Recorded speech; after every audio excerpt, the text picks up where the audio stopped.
매일 아침을 뉴스로 깨웁니다. 신율의 출발 새아침. 역사란 단순한 과거 사실에 대한 기록은 아닙니다.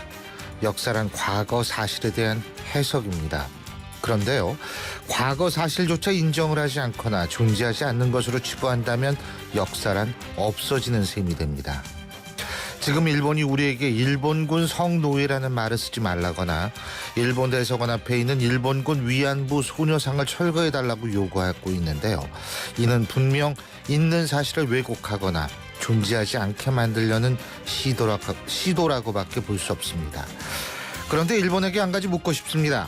힐러리 클린턴 전 미국 국무부 장관이 먼저 일본군 성노예라는 용어를 썼는데, 그렇다면 미국한테 먼저 이런 요구를 해야 하는 게 순서에 맞는다는 겁니다. 그리고 이 용어는 극우가 지배하고 있는 현재의 일본, 당신들의 과거 역사를 가장 잘 표현하는 용어입니다. 이런 용어를 쓰지 않는다고 당신들의 과거사가 없어지거나 덮어지는 것은 아니라는 얘기입니다. 한일 수교 50주년 중요한 것이 아닙니다. 중요한 것은 과거가 없이는 현재도 있을 수 없다는 점입니다. 역사는 과거와 현재의 끊임없는 대화라는 말을 일본은 잘 기억하길 바랍니다. 이런 점을 기억하지 못할 때 현대사에서 또 다른 비극이 일어날 가능성은 노후해집니다. 자신들을 위해서 더 이상 극우와 경향을 좌시해서는 안 될 것이라는 생각입니다. 우리는 양심 세력이 일본의 다수라고 믿습니다. 우리가 미워하는 것은 일본의 극우이지 일본 자체는 아니라는 얘기입니다. 신율의 출발 새 아침, 오늘 순서 시작합니다.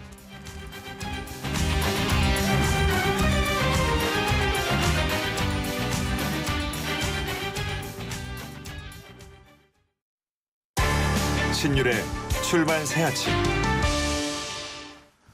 예, 오늘은 조금 순서를 바꿨죠. 오늘은 먼저 작심 인터뷰 첫 번째부터 보내드리겠습니다. 제가 앞서도 방금 말씀을 드렸습니다만 오늘은 한일 수교 50주년이 되는 날입니다. 지금 일본의 소위 말하는 지배 세력을 봤을 때 한일 관계가 잘 돌아간다라는 것은 오히려 전 신기한 일이라는 생각이 듭니다. 하지만 어쨌든 한일 관계 좀 바뀌긴 바뀌어야 할 거는 같습니다만 일본의 태도 과연 바뀌어야지 이것이 좀 풀리지 않을까라는 생각은 듭니다. 어제 윤병세 외교부 장관이 취임 이후 처음으로 일본을 방문했죠.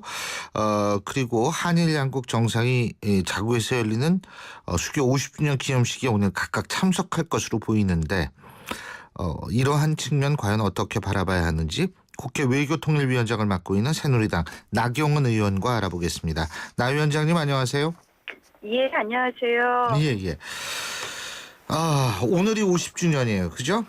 네, 그렇습니다. 근데 지금 제일 큰 고민이라는 것이 사실 뭐라고 전 생각을 하냐면, 지금의 일본의 지배 세력에 있어서의 역사적 시각, 이러한 것과 국제 관계를 분리해서 접근해야 하는가 하는 부분이라고 생각합니다. 네. 나 위원장님은 어떻게 보세요, 이 부분? 저는 사실 이제 외교 문제에 있어서는 이 역사 문제와 한일 관계를 전부로, 역사 문제가 한일 관계에 전부로 놓는 것에 대해서는 조금 부정적입니다. 예. 사실 이제 외교라는 것이 공동의 이익과 가치를 극대화하는 것이 외교인데요. 예. 사실 역사 문제에 대한 아까 인식에 대해서 저는 전적으로 동감합니다. 과거가 없이 어떻게 미래가 있겠습니까? 그러나 이 외교에 있어서 역사를 전부로 놓았을 때 우리가 실질적 이익 부분에 있어서 우리가 실리를 추구한다는 면에서는 예. 결국 여러 가지 손해가 많은 거거든요. 예, 그래서 예.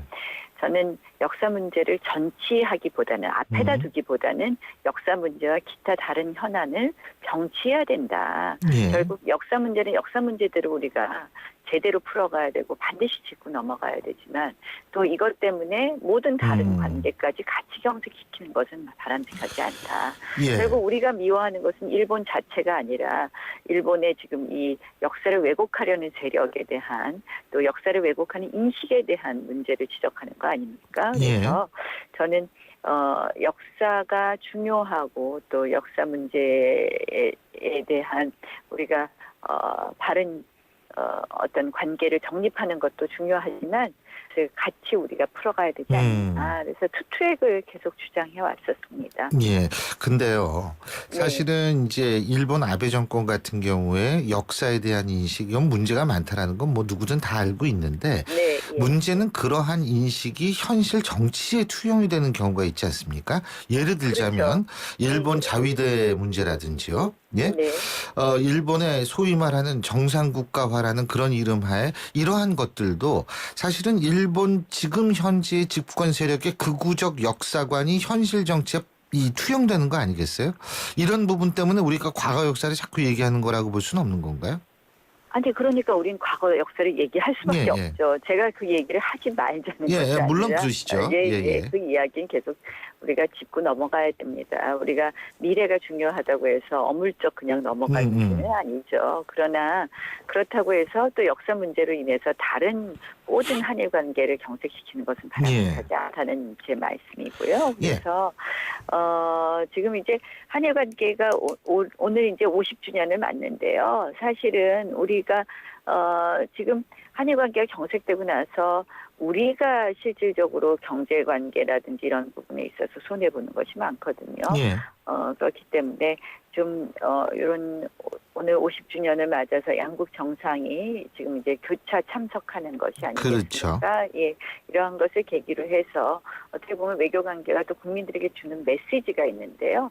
이렇게 해서 좀 미래로 가는 메시지를 좀 주어야 될 필요가 있다는 생각이고, 예. 특히 이제 저희가 최근에 일본과 미국 매우 가까워지고 또 간둥회의에서 일본과 중국이 정상회담을 하는 것을 보면서 이러다가 이 동북아에 있어서 한국만 소외되는 것 아닌가라는 국민들의 우려가 매우 컸습니다. 그래서 예, 예. 결국은 이 동북아가 지금 급변하고 있는 상황입니다. 중국이 매우 빠른 속도로 중국의 세력은 커가고 있고요. 예. 또 일본은 사실 전후 일본에 있어서 새로운 국제 질서에서 자신들이 좀 지도자 국가, 리더 국가로서 역할을 좀 다시 자리매김하고 싶어 하거든요. 예.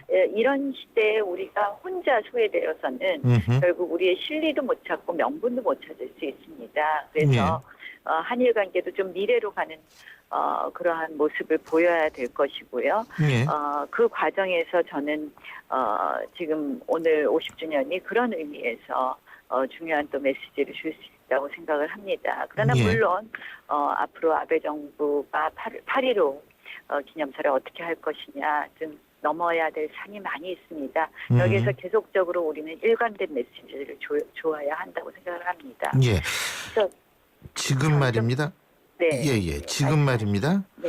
그 세계 문화유산 등재에 대한 합의 이 부분은 좀 이루어진 것 같죠? 그죠?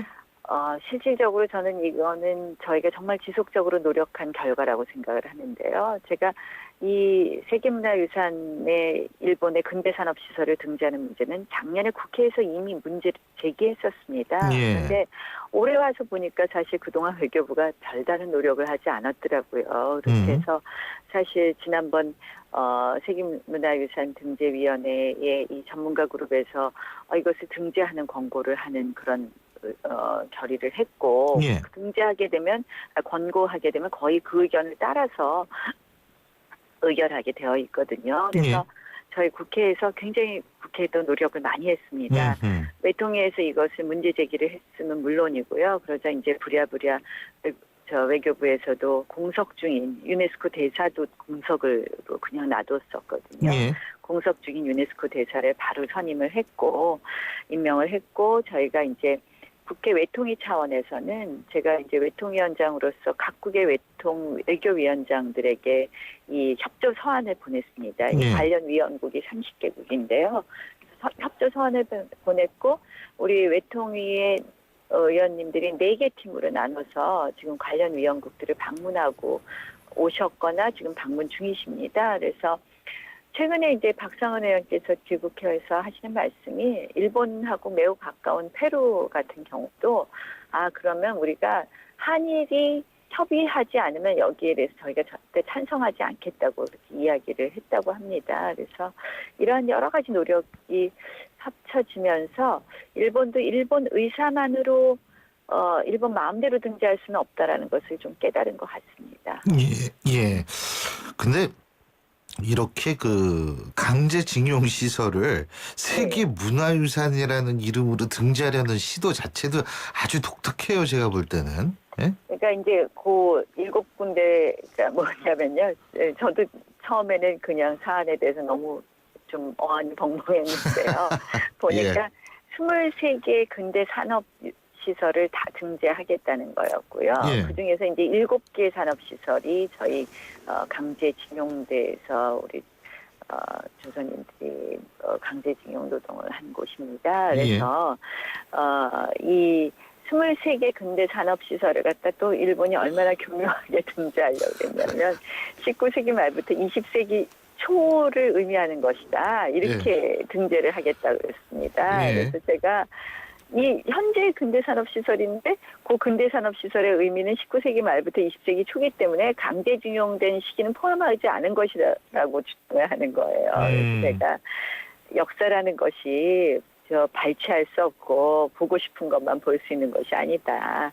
근대산업시설이 지금 현재 존재하는 근대산업시설은 그 역사를 다 가지고 있는 거 아닙니까? 그래서 강제징용 사실을 명기해야 된다고 주장을 했었는데요. 그래서 이제 7군데에 대해서는 본인들이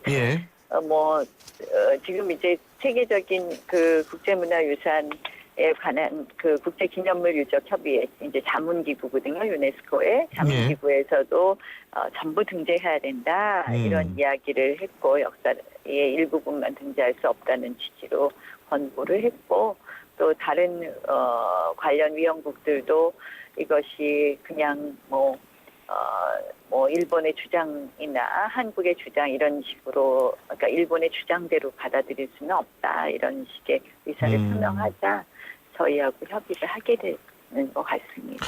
네. 이 일본군 성노예 문제 이것이 풀리지 않을 경우에는 아베 총리를 만날 수 없다. 이게 이제 박 대통령의 기본 입장 아니겠어요? 네. 근데 어떻게 정상회담이 지금 가능할 거라고 보십니까? 일단은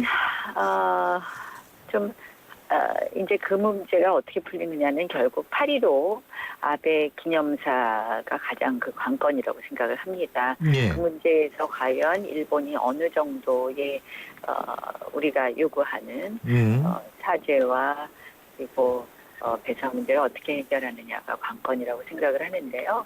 한국과 일본 두 정상이 만나지는 않더라도 이 동북아의 현상에 있어서 한중일 3개국이 만나는 것은 가능하지 않을까 이렇게 생각을 하고 8.15 기념사까지 우리의 입장이 반영되도록 우리가 계속 노력해야 된다고 생각을 합니다. 예.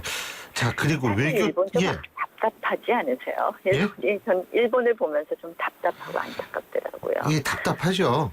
네, 일본이 지금 사실 이제 좀 새롭게 이제 자기 본인들이 좀 더 이 리더 국가의 역할을 좀 하려고 하고 있거든요. 국제사회에 있어서 굉장히 그런 시도를 보이는데 그러려면 그럴수록 독일처럼 반성하고 자제하는 것을 먼저 하는 것이 맞지 않나 이런 생각을 해봅니다. 맞습니다. 그 아베가 근데 바뀔 수 있을지 좀 그건 잘 모르겠어요. 지금 외교통일위원장으로 계시니까요. 북한 문제도 좀 여쭤볼 텐데. 내일 유엔 북한 인권사무소가 서울에서 문을 열죠. 이게 남북관계에서 굉장히 뜨거운 쟁점이 될 수밖에 없지 않을까라는 생각이 들거든요. 북한이 굉장히 반발하지 않을까 이런 생각도 드는데 어떻게 보십니까? 북한이 반발하겠죠. 당연히 하겠죠. 그러나 저희는 해야 됩니다. 물론 그렇죠. 우리가 북한 정권이 싫어한다고 해서 해야 될 일을 안 하고 미루는 것은 맞지 않다고 생각을 하고요. 해야 될 일은 단호하게 하면서 새로운 남북관계를 만들어가는 것이 맞다고 생각을 합니다. 이 남북관계에 있어서 북한이 반발한다고 반발한다고 해서 하지 않는다면 우리는 북한을 강제할 수 있는 수단은 아무것도 가지지 않게 되는 것이거든요. 사실 이제 이 북한 인권 문제에 대해서 많은 분들이 인권 문제 제기해봤자 북한이 좀 움직이는 게 있어.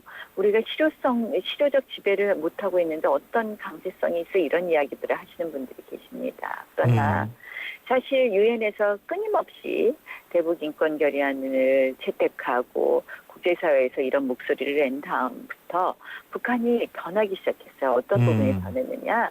가장 본인들이 아픈 부분, 내어주기 어려운 정치적 기본권 문제에 대한 변화는 아직 감지하기 어렵지만 예. 나머지 기본권 문제에 있어서는 굉장히 그래도 국제사회에서 우리도 이런 인권 문제 중시하고 있어 이렇게 보여주려고 하더라고요. 그래서 제가 이제 장애인 활동 많이 하니까 장애인에 그렇죠. 관한 거 한 가지 말씀을 드리면 예.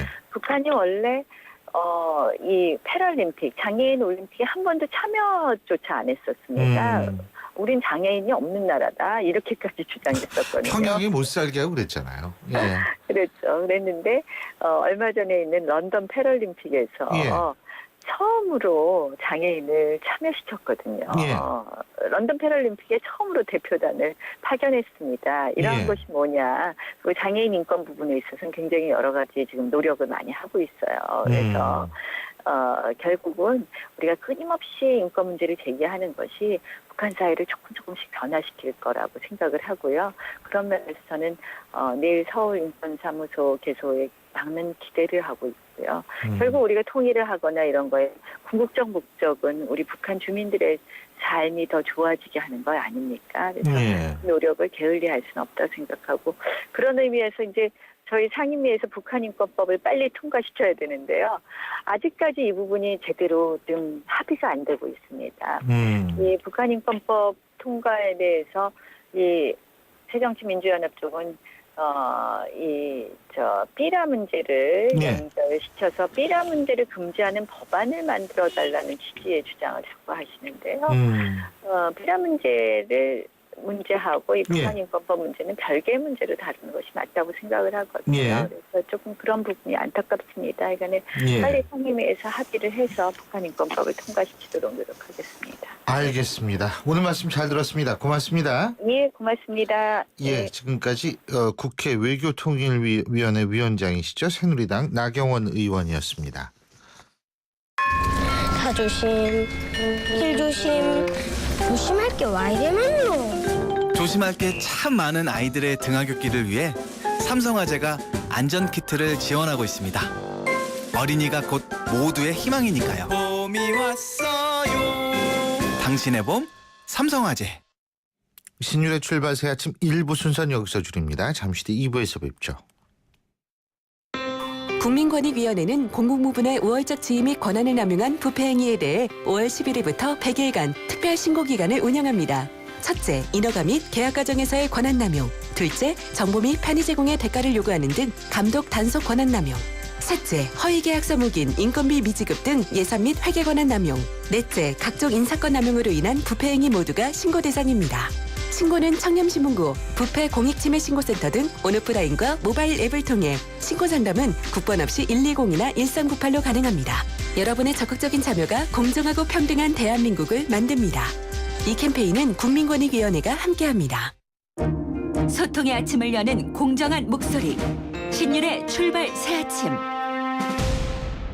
신율의 출발 새 아침 2부 순서 광고 듣고 시작합니다. 오피스텔 원룸 투룸 구하고 싶다면 선택방 후방문 사진으로 미리 보고 알짜만 찾아가고 싶다면 방구하는 절대 공식 선택방 후방문 직방. 예.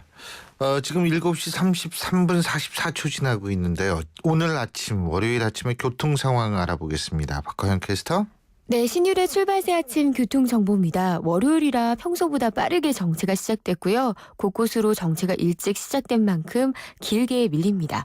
마포대로는 서대문 방향으로 마포역과 아현역 쪽으로, 여의도 쪽으로는 충정로역에서 아현역, 공덕 오거리에서 마포역 쪽으로 속도 내기 어렵습니다. 그리고 돌발 상황까지 이어지는데요. 내부순환로 따라 성산동 쪽으로는 홍제램프와 연희램프 사이 3차로에 고장차 때문에 밀리고요. 성산로 연희나들목에서 봉원고가차도 쪽으로, 통일로는 서울역 쪽으로 독립문까지 밀립니다. 양념로는 국사봉 터널 가는 길, 상도터널과 상도역 사이 1차로에 화물차와 승합차가 부딪혀서 부근 밀리고 있습니다. 활기찬 월요일 보내시고요. 신율의 출발새 아침 교통정보였습니다.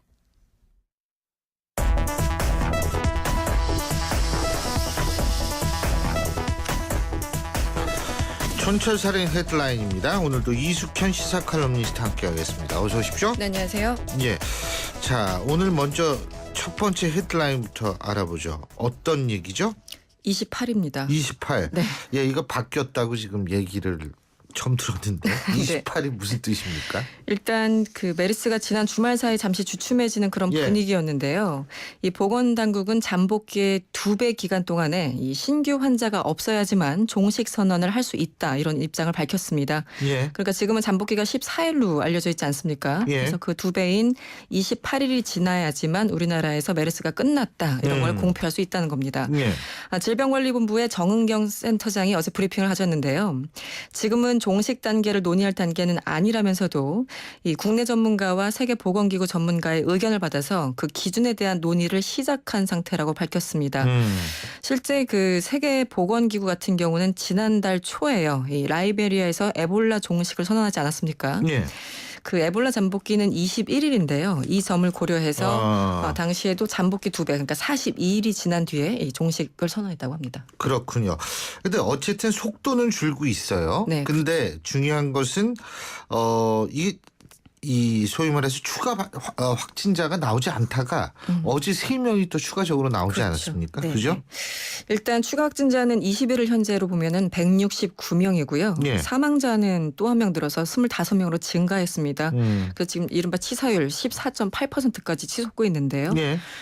지난 17일 환자 수가 8명이 추가된 이후에 뭐 3명, 1명 뭐 이런 식으로 약간 속도가 떨어졌던 건 맞고요. 예. 말씀하신 것처럼 지난 토요일 기준으로는 추가 환자가 없다가 어제 다시 3명이 이제 추가된 그런 상황입니다. 일단 정부는 삼성서울병원과 강동 경희대병원 등을 그 집중적으로 관리를 하고 있는데 이 삼성서울병원에서 또다시 의사가 감염돼서요. 여전히 긴장을 늦출 수는 없는 그런 분위기입니다. 그렇군요. 자, 다음 헤드라인은 어떤 거죠? 메르스 소송입니다. 예. 메르스 관련해서 정부를 상대로 법적 책임을 묻는 첫 소송이 제기됐는데요. 예. 한마디로 문제가 된 병원을 늑장 공개하면서 국민을 감염 위험에 노출시켰으니 책임을 묻겠다 이런 겁니다. 문정구 변호사가 부작위 그러니까 해야 할 일을 하지 않음으로써 위법이 있었다면서 서울행정법원에 소를 제출했습니다. 문 변호사는 어떤 손해배상을 구하는 것이 아니라 정부의 초기 대응 부실을 사법부 판단을 통해서 확인받으려는 취지다 이렇게 배경을 설명하기도 했습니다. 그러니까 이것도 역사에 남기려는 노력이다 이렇게 볼 수 있는 거죠. 그렇죠. 스스로도 역사적 기록을 남기고 싶다 뭐 이런 얘기를 했거든요. 네. 자, 다음 헤드라인은 어떤 겁니까? 징검다리입니다. 징검다리. 징검다리. 네.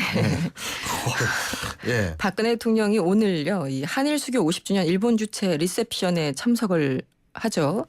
그리고 아베 총리도 역시 우리 그 주일 한국 대사관이 주최하는 동일 행사에 참석할 예정입니다. 사실상 한일 정상회담 전 포석이 아니냐 한마디로 징검다리 행사로 해석되는 그런 분위기입니다. 예. 그동안 과거사 문제 때문에 박 대통령은 한일 정상회담을 거부해 왔는데 지난 20일 윤병세 외교장관이 이 현 정부 들어서 처음으로 일본을 방문하는 등 뭐 여러 가지 환경에 좀 무르익고 있는 그런 분위기입니다. 양국은 군 위안부나 정상회담 문제 등에 대해서 일단 논의를 했고요.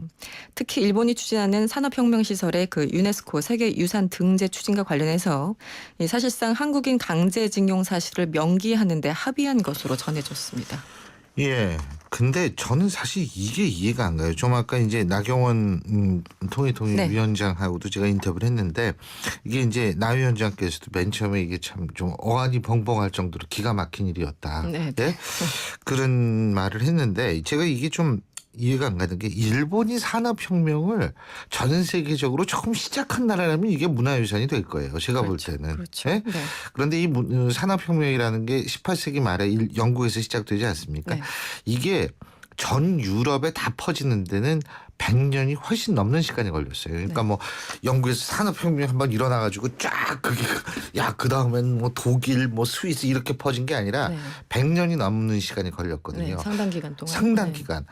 그런데 새삼스럽게 일본이 자기네들이 무슨 산업혁명 시설이 뭐 이게 기념할 만하다고나 이 등재하는지 난 이것도 잘 이해를 못하겠어요. 사실 각국이 이제 유네스코 세계 유산이 등재되면 뭐 관광객부터 해가지고 뭐 여러 가지 뭐 부수적인 효과들이 이게 있기 때문에 관광객이 되냐? 아니 그러니까 되지도 세계 않는 데다가. 최초로 뭐가 되면 내가 네. 이해가 되겠는데 세계 최초도 아니잖아요. 뭐 네? 경쟁적으로 이제 등재를 하려고 하는데 좀 뜬금없는 시설이죠. 사실은 이거 보면요. 세계 최초 네. 같은 경우에는 사실은 뭐 이 본인들이 부인하고 있지만 일본군 성노예라든지 네.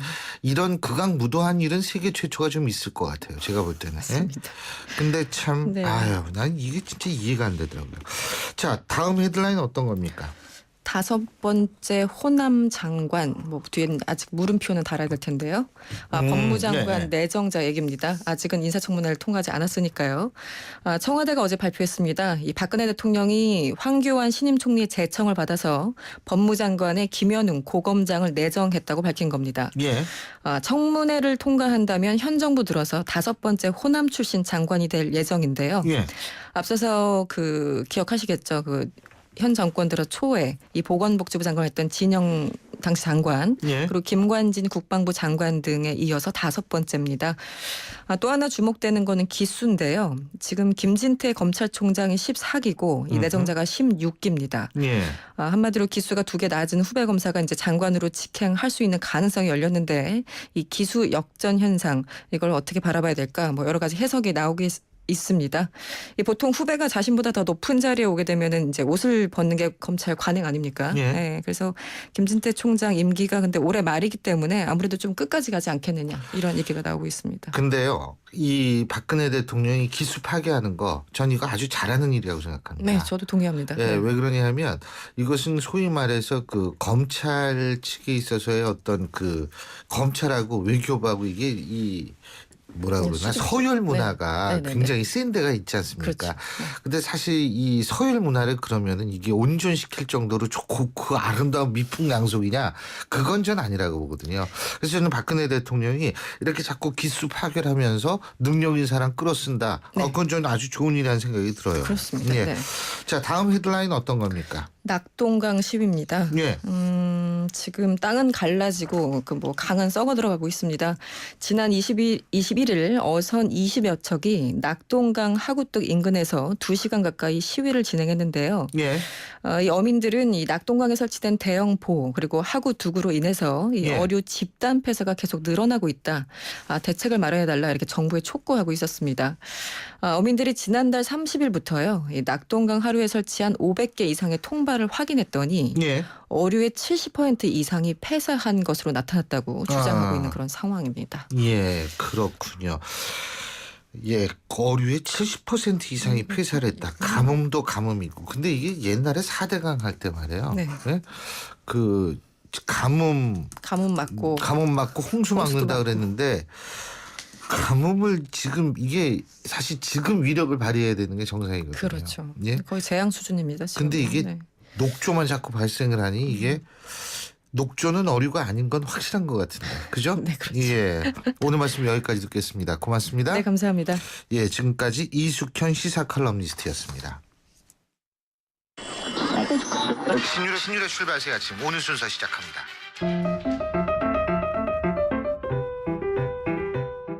오늘 아침 당신이 듣고 싶은 뉴스 94.5MHz YTN 뉴스 FM 신율의 출발 새 아침.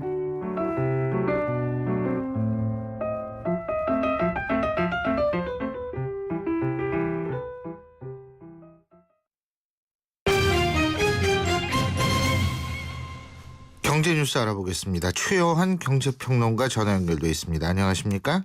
예, 안녕하십니까. 최요한입니다. 예, 자, 이 돼지고기 가격, 채소 가격 여기다가 이제 공공요금까지 올라가고 있죠. 그죠? 예. 예, 이거 참 좀 걱정이에요. 예? 그래서 이제 서민 경제에 비상이 걸렸습니다. 예. 이 돼지고기 가격 오르고 또 최근에는 가뭄 때문에 예. 양파 같이 이렇게 채소 가격이 폭등하고 있거든요. 그러니까 장바구니 물가가 전반적으로 압박을 받고 있는데요. 예. 방금 말씀하셨던 것처럼 여기 더해서 시내버스, 지하철, 이 공공 대중교통 요금까지 인상된다는 겁니다. 그러니까 예. 오는 27일부터 첫 차부터 적용된다고 하는데요. 그래서 서민들이 울상이에요. 그 돼지고기, 배추, 감자 등 가정에서 소비가 많은 농축산물을 중심으로 장바구니 물가가 뛰는 상황이고, 그래서 특히 지난해 돼지설사병과 구제역이 유행해서 폐사한 돼지가 많아 출하량이 줄어들었거든요. 네. 돼지가 고기 가격이 지금 급등하고 있다고 합니다. 그렇군요. 그리고 이제 저 지하철 요금도 오르고 말이에요. 그죠? 예, 그렇습니다. 근데요, 언론에서 지금 나오는 게 이제, 아니, 언론뿐만 아니라 많은 분들이 걱정하는 게 디플레이션 우려거든요. 그죠? 그렇죠.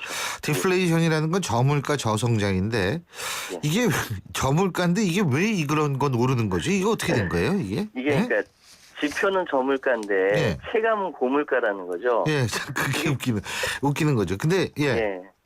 이게 1, 2년 된 얘기가 아닌데, 그래서 여러 가지 이야기가 나옵니다. 뭐, 개별 가구의 소비 특성에 따라 차이가 난다, 뭐 어쩐다, 이런 얘기가 나오는데, 사실은요, 이 한국은행에서 이제 얼마 전에 어떤 연구 결과를 내놨습니다. 보통 소비자 물가 지수는 481개의 품목과 서비스를 측정을 하는데, 여기에 한 20개 정도를 가중치를 줍니다. 예. 이 가중치 높은 것에 우리 어머니들이 장바구니에 넣는 품목은 20개 중에 한 돼지고기 정도밖에 안 들어가요. 그러니까 나머지는 뭐 전세값이라든지 스마트폰 이용료, 휘발유 뭐 이런 것들이 있거든요.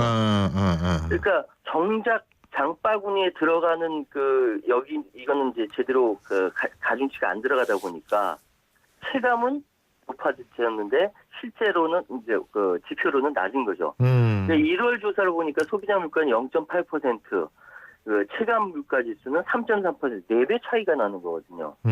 이게 물가 지수를 계산하는 방법이 현실과 좀 괴리가 나는 부분이 있다. 예. 그래서 이제 한국은행에서 이런 발표를 했는데요.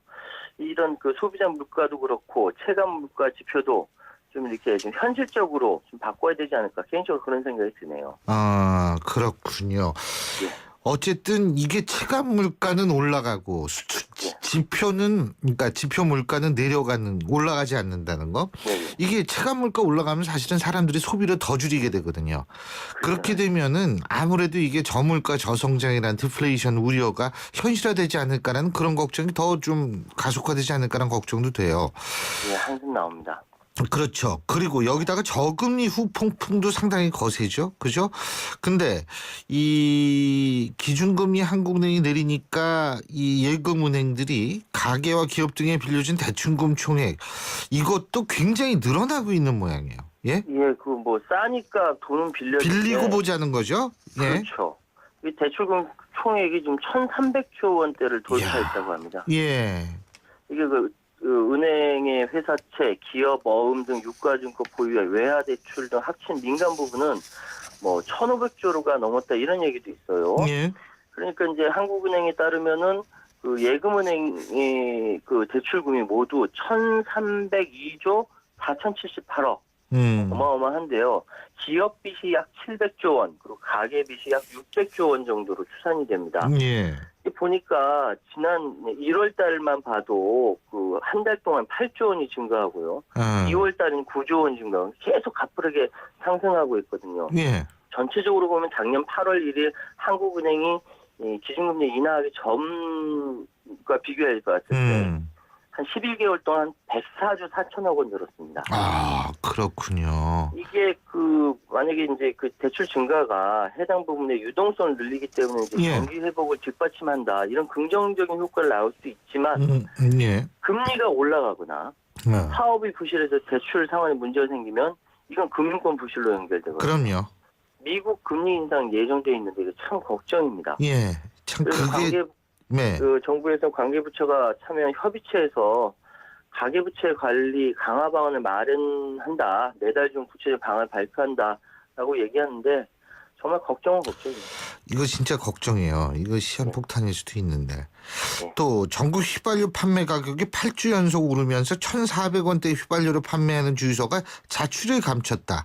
이게 웃기는 게 내릴 때는 천천히 내리고 오를 때는 그냥 올려버려요. 예? 네, 그렇습니다. 이게 가장 석유 가격을 가장 잘 볼 수 있는 데가 이제 한국석유공사의 유가정보 시스템 오피넷인데요.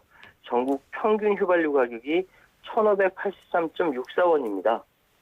그러니까 현재 1,400원대 휘발유 판매하고 있는 주유소 전국 44개, 전체 주유소 0.3%에 불과하고요. 예. 전국 평균보다 400원 높은 400원씩 높은 2,000원대 휘발유 판매하는 주유소도 전국에 30곳이나 되는데 그중 27곳이 서울에 있습니다. 서울보다 비싸긴 비싸죠. 작년 하반기에 국제유가 폭락하면서 막 휘발유 가격 또 막 떨어졌는데 그래서 지난 1, 2월에는 전체 주유소의 절반이 넘는 6,000여 곳이 휘발유 1,400원대에 판매했었고 심지어 1,200원대 휘발유 주유소도 있었거든요. 그런데 주유소 가격이 내려가는 건 체감인지 몰라도 굉장히 늦고요. 예. 이거 사람 느낌에 다르겠지만 올라갈 땐 또 굉장히 빨리 올라갑니다. 어쨌든 한국석유공사는 앞으로 쭉 계속 완만한 상승세를 보일 것이다 이렇게 전망하고 있습니다. 알겠습니다. 예, 오늘 말씀 여기까지 듣죠. 고맙습니다. 감사합니다. 예, 지금까지 최호한 경제평론가였습니다. 인생의 동반자는 좋은 플러스가 되죠. 우리 몸에도 좋은 플러스가 있습니다. 최불암 씨는 새로 나온 인사돌 플러스로 바꿨습니다. 잇몸 속은 잡아주고요. 겉은 지켜주고 아주 효과적인 인사돌 플러스. 붓고 시리고 피나는 잇몸을 건강하게 인사돌 플러스. 새로 나온 인사돌 플러스. 잇몸에 좋은 동반자죠. 신율의 출발새 아침 2부 순서는 여기서 줄이고요. 잠시 뒤 3부에서 뵙죠.